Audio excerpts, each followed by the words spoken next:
Hey guys, Howard here with chords, scales, arpeggios, and more, okay? But basically what this lesson is going to be about is how to decorate chords, how to decorate a chord progression, which is something that a lot of students want to know about. What can I do to make my chords more interesting, okay, besides just strumming or arpeggiating them? So what I'm going to do is show you a few different paths, a few different avenues you can travel, and hopefully you'll find it very useful. Now I'm going to be in the key of G major for this for no other reason than it's a really nice key, okay? But you know, we're going to cover the fretboard from about here to here. So that's kind of nice. So whatever I show you, you can easily move up and down into different keys, or at least that's the hopes anyway, okay? So in the key of G major, we're going to have a set of chords that goes with that key. A key and a scale are exactly the same thing. So if you say a song is in the key of G, you mean it's in the scale of G. Okay, and for each note in the scale, there's a corresponding chord, majors and minors. You've probably heard me speak about this in previous lessons. But in the key of G, we have a G major, followed by A minor, B minor, C major, D major, E minor, and then F sharp minor 7th flat 5.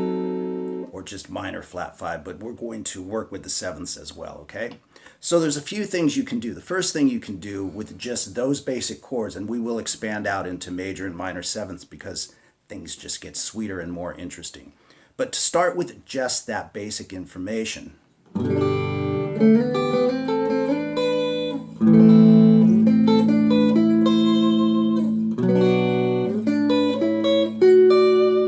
these are double stops and they come right off of each chord, and they're actually really easy to find. I've got a whole bit on this in my blues rock course, so I won't get into too much detail.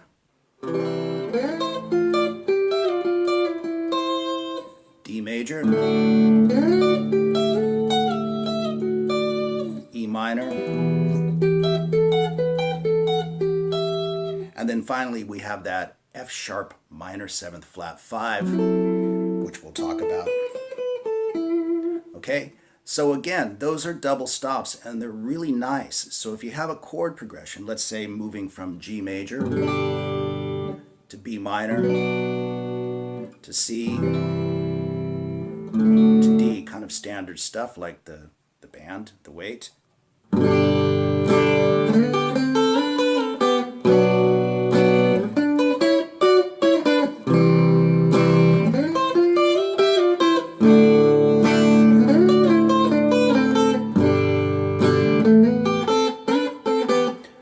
So as you can see, they actually sound really nice. They decorate the chords. You don't have to overuse them, of course, but they decorate the chords nicely. You can just pop them in there for a little flavor, and you can play them right on top of the bar chords, which makes it really accessible and easier. Let's say you play the G here. Now you're in this position, so you could just grab B minor here, C,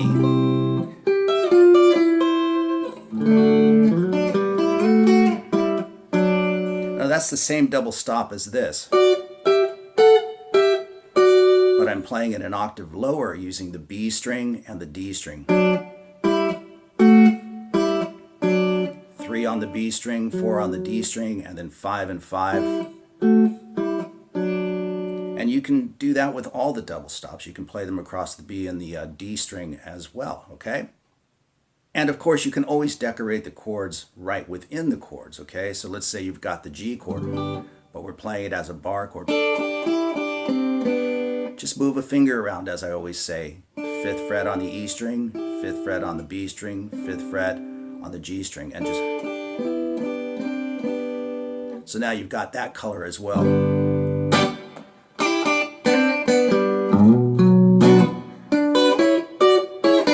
And you can do the same thing here. A la Jimi Hendrix, right? Just find those scale tones around each chord.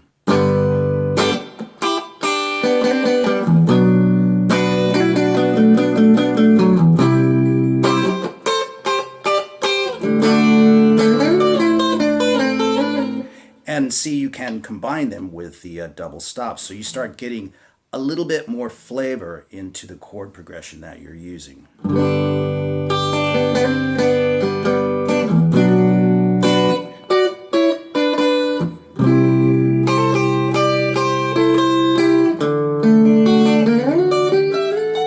You know, just anything you can think to do using these simple little tools that really add color to the chords. Now let's talk about expanding the chords themselves by adding sevenths to them. So what I'm going to be doing here is, instead of just a regular G, I'll be playing a G major 7. Now these are sort of jazz flavored chords, but they are not exclusive to jazz, not at all. Jimmy Page, 10 Years Gone, The Rain Song, other tunes, Jeff Beck, Stevie Ray Vaughan, Riviera Paradise. So these get used with a lot of rock and blues players as well, believe it or not. So what I'm doing is I'm adding the seventh to each chord. So instead of just a regular G, we've got a G major 7. So it gives it that cool kind of rain song color, right? Now, there's lots of ways to play these major 7th chords, but we're just going to keep it simple for now. Now for the chord, you have the arpeggio that goes with it. So that's cool.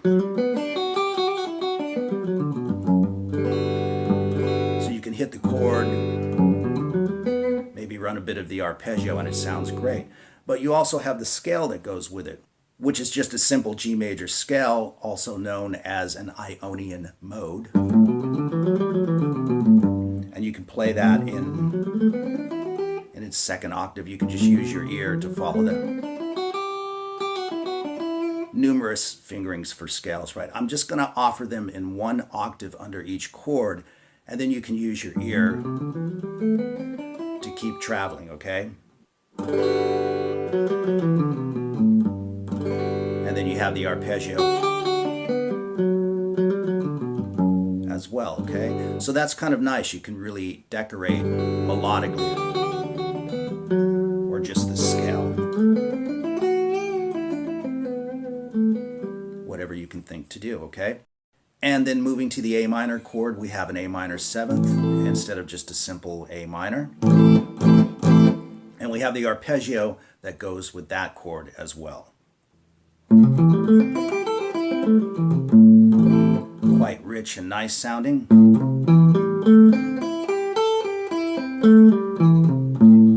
Now the mode that goes with this is called the Dorian scale.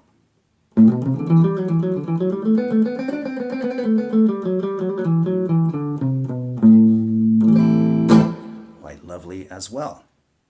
And then, of course, moving to B minor, we would have a B minor 7th, exact same shape as the A minor 7th, which means we would have the exact same arpeggio as well. But the scale will change. The scale will actually change to a Phrygian mode.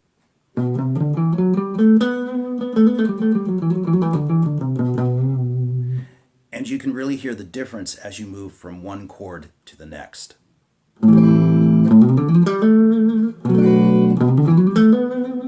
It really just decorates the chord nicely and melodically. Now we move to the C chord, and we will have a C major 7. Very lush sounding chord. And again, these major 7ths, they can be played in a lot of ways, but we're just keeping it sort of basic for this particular lesson. And you've got a major 7th arpeggio that goes with that as well. This offers up a different fingering. We had that G major 7th right out the gate. And of course, if you wanted to play a C major 7th, you could use the exact same fingering.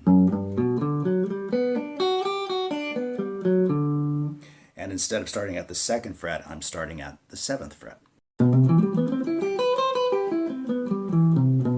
But if you chose this particular inversion of that C major 7 chord, it's nice to know a fingering for the arpeggio down there. It's a little bit trickier, but I want to offer it up anyway.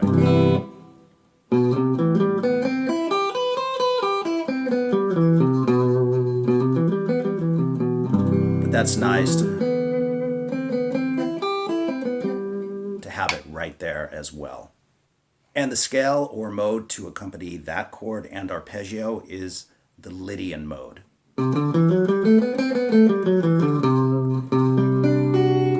One of my favorites, actually.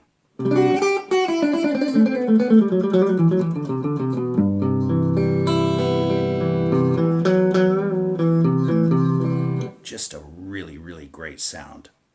And then, of course, we move to the D7 chord. Yes, the D becomes a seventh as well, and it becomes a dominant seventh. And we have the arpeggio for that as well.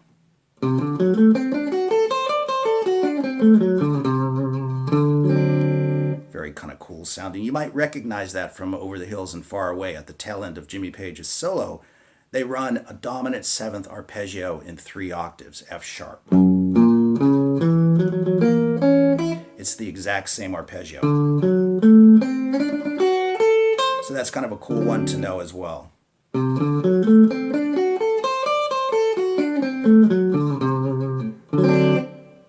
And the scale or mode to chase that chord down is the Mixolydian. It has that nice dominant seventh in it.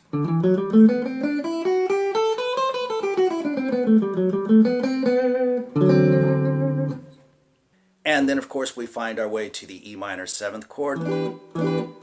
This is a 5-string version, or 6 if you want to put that open E string in there, or just like we had for the A minor and the B minor, right?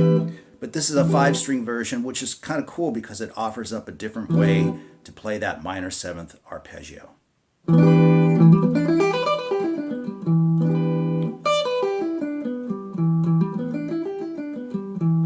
Very nice sounding. I like that a lot.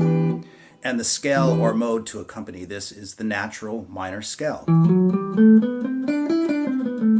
The relative minor to G major, also known as an Aeolian mode.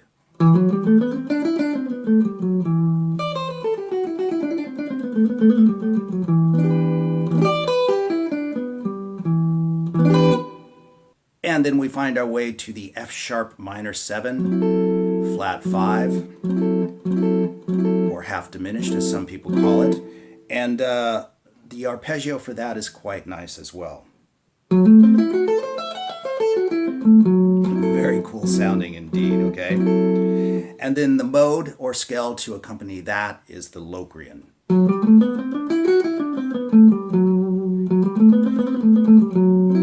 And you can hear that it just really captures the chord. So there you go with just a few ideas, a few things you can do to really decorate chords and a chord progression, whatever it might be in a particular key. And these chords, the modified chords, the arpeggios, the modes, they can all be combined with the stuff that I mentioned earlier, the double stops, playing inside the chord, grabbing scale tones. You just need to experiment, right? Just try different things, and I'm sure that you'll find some really cool stuff on your own just using a few of these ideas. I hope you enjoyed it, and I will see everybody soon.